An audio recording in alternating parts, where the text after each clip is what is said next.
Gerd hurt. Everywhere. So much so that it deserved its own statement. Thinking hurt. Breathing hurt. Moving hurt. Existing hurt. How much did she have last night? Wait. Where was she? Groaning. She felt a numbing pressure all along her head vines and leaves and realized, after long, slow moments, that her vines were still wrapped up in their coloured silken ribbons.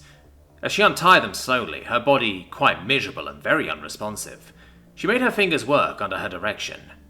As each ribbon fell away, a small bit of her headache did so as well. Once that pressing need was satisfied, a second one revealed itself. She needed to piss. Badly. Hauling herself out of the darkened confines of the blanket, she was unprepared for the stabbing pain her eyes received from the bright light of what proves very typical main sequence blue star. Scrunching up her eyelids as fast as she could, a small mercy was bestowed upon her in the form of activating chlorophyll. Still quite miserable, and letting her eyes adjust while squinting, she managed to find her way to the fresher and relieve herself, which was simultaneously long and loud. Cleaning up, and thankful that there was some soap of some kind in the manual dispenser from the counter, she left and brought herself back into the sunlit room. Finding a large plastic cup of water, she drained it, forced down a small wave of nausea, and stripped out of her meagre clothes, then flopped down in the most sunlit area, not caring of her lack of decency. After a moment she fell into a sort of semi-sleep, not quite asleep, yet not awake either.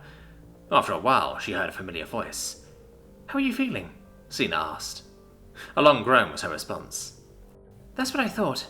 I don't know what you've had, but it had to have been a lot. It's a good thing I know how to drive a hoverbike. Would have never gotten to my place." "Weird. I thought I was at home.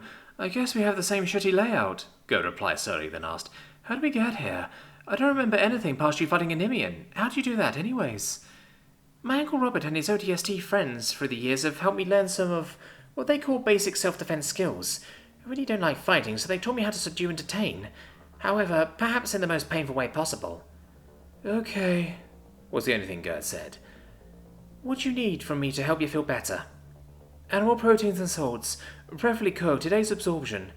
"Oh, well, lucky you. I made something like that for myself earlier and saved you some. I can reheat it if you want. Please."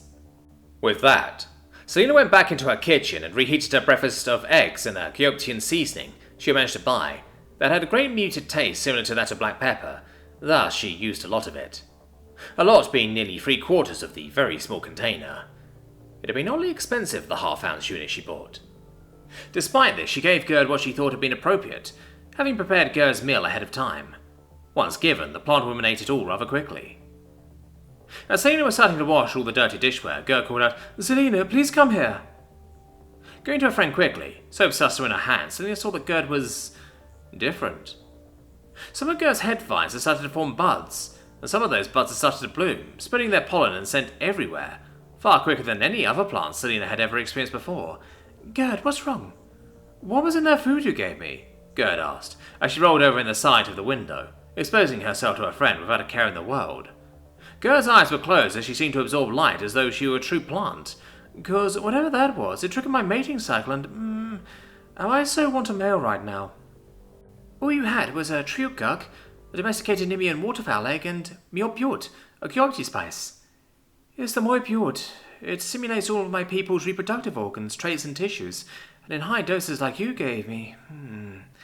I'll just lay here in the sun and enjoy my everything, really." "So that was you? I've been wondering why my home started to smell like roses," Selena said. "If I'd have known, I'd not have added that. However, my home smells so nice." "It doesn't affect you?" "No, should it? Is it a chemical or pheromonial agent? A disease or something else?" "It's, Gerd groaned out in a most pleasurable noise as she ran her hands up and down her now sensitive body. "It's a pheromone, and prized in red light districts. Well, we're more prized in red light districts as Sproulians can produce so much of it. How did you get a hold of that spice?" "It was in a Goethe market. I was told how to get there by reference. It's almost like black pepper, the most basic of human seasonings, but much more bland." "Oh, well, Gerd said, now almost playing with herself. "I'm spiced up all right. Are you sure my outpouring of pheromones isn't bothering you?" As Selena looked at the woman laying in the puddle of sunlight, she saw that the young plant girl had pupils the size of saucers, leaving little of what passed as her eye was visible. Her skin was quite a vibrant shade of green as she absorbed the sunlight that made itself known through her living room window, and as she ran her green fingers up and down her body, a kind of sap or fluid began to ooze out of the young spooling, in and out of certain feminine places. Gert's fingers spreading the fragrant liquid all over her front. "Okay, well," Selina said to Gert, as she left and went downstairs to her workplace. "Let me know when you're, done. I have a lot of work to do." Miv was excited. It was her first day as a legal employee in a job that she knew would earn her many credits. However, she'd been unprepared for what her status had her doing. Sure, as the bottom rung of whatever totem pole there had been, she knew that she was going to get relegated to lavatory cleanup, mopping, or whatever else was deemed an undesirable job. However, her friend had neglected to tell her that her job would also include being scantily clad and ogled at. As it happened, as with most things, an accident had resulted in Miv having a most profitable night.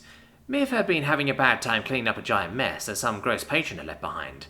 Excrement had been everywhere within the stall she was cleaning, and the smell was worse.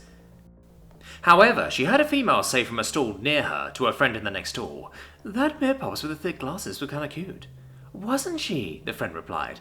"I'd let her be my librarian any time." "Ooh, having such a cutie tell me to shush. I'd be a bad girl just to get punished." "You would," her friend replied. "I'd ask her questions and hope she'd reward me for asking unique ones, or punish me for getting some wrong." They both descended into giggles. Their antics gave Miv an idea. Hal was having a bad day. It was a bad day. A very bad day. He was looking at the documents and data tablets in front of him.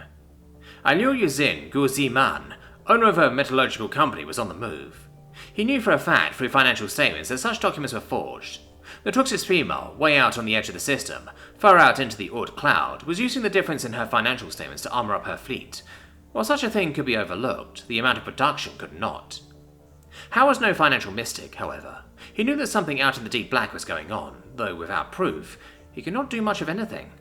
The debacle with Selina had gone as well as he had expected it to go, having stated his career that the bypassing of the cause was not only necessary, but also an essential window into the criminal underworld of Tal V. Already he knew that Guek had visited Selina, and that through Wukyu, had known that she was willing to do prosthetic work for highly regulated contraband. Wukyu had divulged everything known to him in an attempt to get a lesser sentence. It was most enlightening.